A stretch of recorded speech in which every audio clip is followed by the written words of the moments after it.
नमस्कार, मैं आचार्य सरिता मिश्रा आपके अपने ज्योतिष और आध्यात्म के चैनल वैदिक ज्योतिष शिक्षण संस्थान में आप सभी दर्शकों का हार्दिक अभिनंदन करती हूँ। सबसे पहले आप सभी को मौनी अमावस्या की मेरी तरफ से हार्दिक शुभकामना। तो आज के इस कार्यक्रम में मैं आपको इस बार मौनी अमावस्या का व्रत कब रहने वाला है, इसका शुभ मुहूर्त और टाइमिंग क्या रहने वाला है, इसको लेके शास्त्रों में इसका क्या महत्व बताया गया है, इस दिन दान दक्षिणा पूजा का क्या महत्व है, आज मैं एक एक करके इसके बारे में विस्तार से जानकारी दूंगी। तो यह कार्यक्रम आप सभी के लिए बहुत ही खास है, तो मेरी इस जानकारी को अंत तक देखें। और यदि आपको मेरा ये ज्योतिष संबंधी कार्यक्रम पसंद आ रहा है तो मेरे वीडियो को लाइक करें, चैनल पर यदि पहली बार आए चैनल को सब्सक्राइब कर ले, बेल आइकन को प्रेस कर ले और मेरी इस जानकारी को अपने जानने वालों में शेयर करें ताकि अन्य भी लाभान्वित हो सके। और यदि किसी को अपनी कुंडली मुझसे एनालिसिस करवानी हो तो मेरे मोबाइल नंबर जो कि मेरा व्हाट्सअप नंबर है उसमें मैसेज बॉक्स में जाके कंसल्टेंसी या हिंदी में परामर्श टाइप करें, अपनी अपॉइंटमेंट बुक कराएं। इससे आपके जीवन में आने वाली हर प्रकार की समस्या अवश्य दूर हो जाएगी।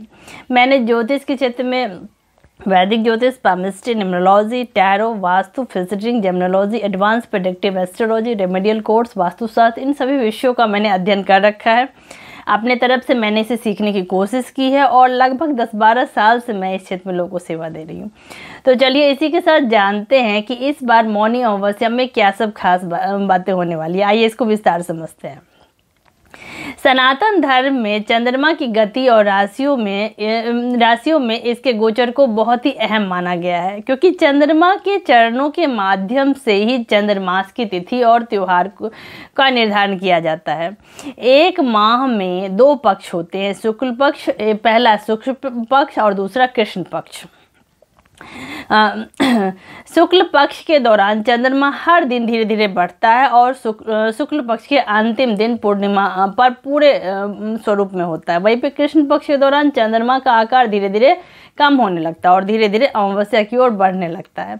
कृष्ण पक्ष का अंतिम दिन अमावस्या के रूप में मनाया जाता है।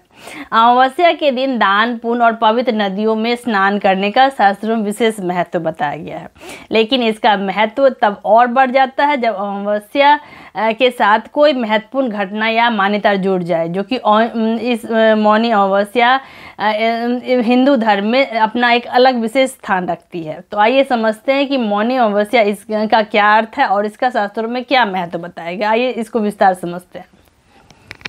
आसान शब्दों में कहें तो मौनी का अर्थ होता है मौन होना, यानी कि एक दिन व्रत रखने वाले लोग पूरे दिन मौन व्रत धारण करते हैं, इसीलिए पूरे दिन मौन रहने के कारण ही इसे मौनी अमावस्या कहा जाता है। इसके अलावा माघ का महीना तपस्या और आध्यात्मिक कार्यों के लिए सबसे अच्छा माना जाता है। ऐसी मान्यता है कि मौनी अमावस्या के दिन मुनि ऋषि का जन्म हुआ था। इस दिन व्रत करने वाले को पूरे दिन मौन व्रत का पालन करना होता है। हिंदू शास्त्रों के अनुसार मौनी अमावस्या को भगवान से क्षमा प्रार्थना करने और तपस्या करने के लिए बहुत ही शुभ माना जाता है।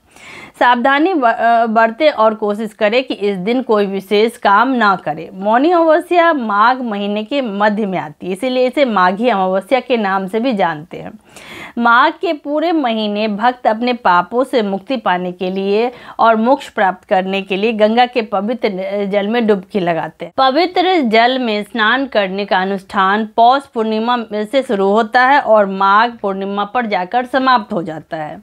मौनी अमावस्या के दिन गंगा नदी का जल अमृत के समान हो जाता है, जिसमें स्नान करने से व्यक्ति के हर पाप से मुक्ति मिल जाती है। तो इस बार आइए समझते हैं कि 30 साल बाद इस बार मौनी अमावस्या पर कौन सा खास संयोग बनने जा रहा है। आइए इसको इस बार समझते हैं। हिंदू पंचांग के अनुसार इस बार मौनी अमावस्या पर 30 साल बाद खप्पर योग बनने जा रहा है।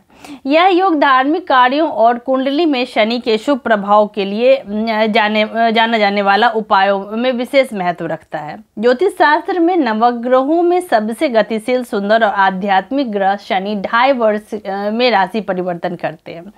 इस 2.5 वर्ष के दौरान शनि वक्री और मार्गी अवस्था इनकी चलती रहती है और इसके साथ ही शनि एक राशि से दूसरी राशि में गोचर करते रहते हैं। इस बार मौनी अमावस्या से 4 दिन पहले ही शनिदेव का राशि परिवर्तन कर लेंगे।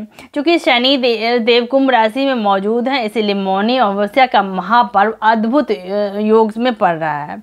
मकर राशि में सूर्य शुक्र की युति और त्रिकोण की स्थिति खप्पर योग का निर्माण कर रही है। हालांकि यह स्पष्ट है कि जब इस प्रकार की युति बनती है तो अलग अलग प्रकार के योग संयोग बनते हैं।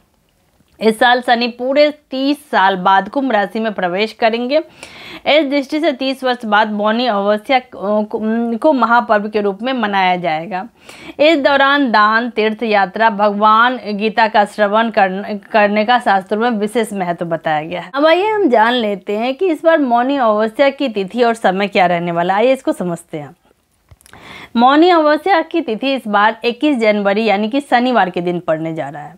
अब मौनी अमावस्या का प्रारंभ सुबह 6:19 से प्रारंभ होकर इसकी समाप्ति की अवधि रहने वाली है 22 जनवरी 2023 की रात 2:35 तक। तो आइए हम जान लेते हैं इसी के साथ कि मौनी अमावस्या की पूजा विधि क्या है, इस दिन किस मंत्र का जाप करने से भगवान ईश्वर का हमें आशीर्वाद मिलेगा। आइए इसको समझते हैं। मौनी अमावस्या का व्रत रखने से पहले जान ले कि इसकी पूजा विधि और मंत्र कौन से। आइए इसको समझते हैं। इस क्रम में सर्वप्रथम इस दिन ब्रह्म मुहूर्त में उठकर घर की साफ सफाई करनी चाहिए। इसके बाद गंगा नदी में या आसपास की किसी नदी में स्नान करें। अगर संभव ना हो तो पानी में गंगाजल या पवित्र नदियों का जल मिलाकर स्नान कर सकते हैं। पवित्र जल से स्नान करते समय आप किस मंत्र का जाप करेंगे, आइए इसको समझते हैं।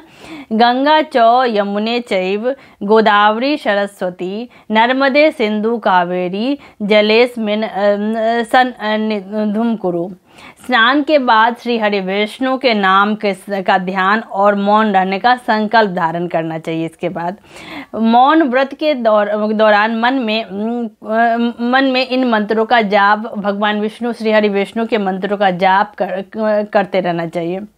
इस दिन तुलसी के पौधे की 108 परिक्रमा करना विशेष लाभदायक रहेगा। पूजा पाठ के दौरान गरीब और जरूरतमंदों को यथाशक्ति दान, दक्षिणा, धन, भोजन, वस्त्र का दान करना से शुभ फल की प्राप्ति। अब आइए हम जानते हैं कि मौनी अमावस्या पर पितृदोष से मुक्ति पाने के लिए कौन से उपाय करने चाहिए। आइए इसको समझते हैं। मौनी अमावस्या के दिन अपने पूर्वजों की आत्मा की शांति के लिए प्रार्थना करना चाहिए और उनका स्मरण करना चाहिए। इसके बाद भगवान सूर्यदेव को अर्घ्य अर्पित करना चाहिए। सूर्यदेव को जल चढ़ाते समय उसमें लाल पुष्प, काले तिल अवश्य ही चढ़ाएं। पीपल के पेड़ की 108 परिक्रमा करें और सफ़ेद रंग की मिठाई अवश्य अर्पित करें। इस दिन गरीबों और जरूरतमंदों को कंबल, आंवला, तिल के लड्डू का दान करने से हमें कुंडली में पितृदोष से शांति मिलने लगती है और पितरों का आशीर्वाद हमारे जीवन में बनने लगता है। तो इसी के साथ आप सभी को मौनी अमावस्या की एक बार फिर से हार्दिक बधाई। आप सभी से रिक्वेस्ट है कि आप सभी मेरे कार्यक्रम को ज़्यादा देखें, पसंद करें। धन्यवाद।